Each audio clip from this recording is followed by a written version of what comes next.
होता है त्याग, दूसरा होता है परित्याग। उपसर्ग जब किसी चीज में लग जाता है तो उसका वैशिष्ट्य बढ़ जाता है। एक बार राम जी महाराज जब अपनी लीला संपन्न करने जा रहे थे, अयोध्या धाम में विराजमान थे, तो उसी समय यमराज जो है ब्रह्मा जी की आज्ञा लेकर के भेष बदल करके मुनि का वेश धारण करके अवध धाम में पधारे। अवध धाम में आकर के राम जी महाराज से विनय किया कि महाराज हम आपसे कुछ चर्चा करना चाहते हैं। भगवान राम ने भी आज्ञा दी कि अवश्य। बोले पर हमारी एक शर्त है, आपके और हमारे बीच में जो संवाद होगा उसको कोई सुन ना पाए, ऐसी व्यवस्था आपको करनी होगी। राम जी ने कहा इसमें कौन सी गलत बात है, जैसा आप चाहेंगे वैसा हो जाएगा महाराज। बोले नहीं नहीं, यदि कोई भूल से भी यदि आपके हमारे संवाद के मध्य में यदि आ जाता है तो उसे मृत्युदंड आपको प्रदान करना होगा। इसी शर्त पर हम आपसे जो है चर्चा करेंगे। भगवान रामभद्र में समस्त नगर में घोषणा करवा दी और द्वार पर अपने अनुज लक्ष्मण जी को विराजमान कर दिया कि कोई भी हमारे मध्य जब तक चर्चा हो तब कोई अंदर प्रवेश न कर पाए। लक्ष्मण जी महाराज द्वार पर पधारे। यमराज जो है अपने स्वरूप में आकर के भगवान से अब चलने का अनुग्रह करने लगे कि महाराज आपकी कालावधि जो है परिपूर्णता की ओर है। आपने संपन्न पूर्ण रूप से विधिवत आपने राज्य का पालन किया है। ब्रह्मा जी की आज्ञा लेकर के मैं आया हूं कि आप अब अपने स्वधाम को पधारे, लीला को संपन्न करें। ऐसी चर्चा चल ही रही थी कि द्वार पर लक्ष्मण जी जहां विराजमान थे वहां पर दुर्वासा मुनि आ गए। और दुर्वासा मुनि आकर के कहते हैं हमें राजा से मिलना है। लक्ष्मण जी ने कहा महाराज अभी किसी आवश्यक चर्चा में व्यस्त है, आप कुछ समय प्रतीक्षा करिए, उसके बाद मैं आपकी भेंट कराता हूं।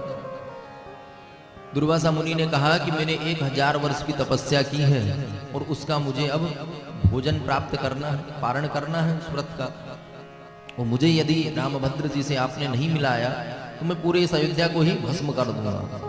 लक्ष्मण जी ने विचार किया, यदि अंदर जाते हैं, भीतर प्रवेश करते हैं तो हमारा प्राणन सुनिश्चित है, क्योंकि भगवान तो प्रतिज्ञा वचनबद्ध है राम जी महाराज।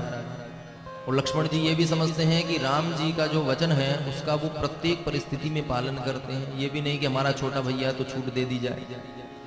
तो या तो प्राणों से जाओ या आगंतुक साधु आया जो है उसका आप आतिथ्य करो। तो जब उन्होंने श्रवण किया कि यदि मैं महाराज रामभद्र से भेंट नहीं कराता हूं, इनका संदेश लेकर नहीं जाता हूं तो पूरे अयोध्या को ही भस्म कर देंगे, तो उन्होंने भीतर प्रवेश किया। जैसे ही भीतर प्रवेश किया तो यम तो अंतर्ध्यान हो गए, पर राम जी महाराज से इशारे में कह दिया कि आपने जो वचन दिया है उसका अनुसरण आपको करना पड़ेगा। अब राम जी महाराज भी दुविधा में है कि हमारा छोटा भैया है, मेरा इतना प्रिय है, इसको मृत्युदंड कैसे दे दिया जाए। राम जी महाराज ने दूसरे दिन प्रातःकाल सभा बुलाई।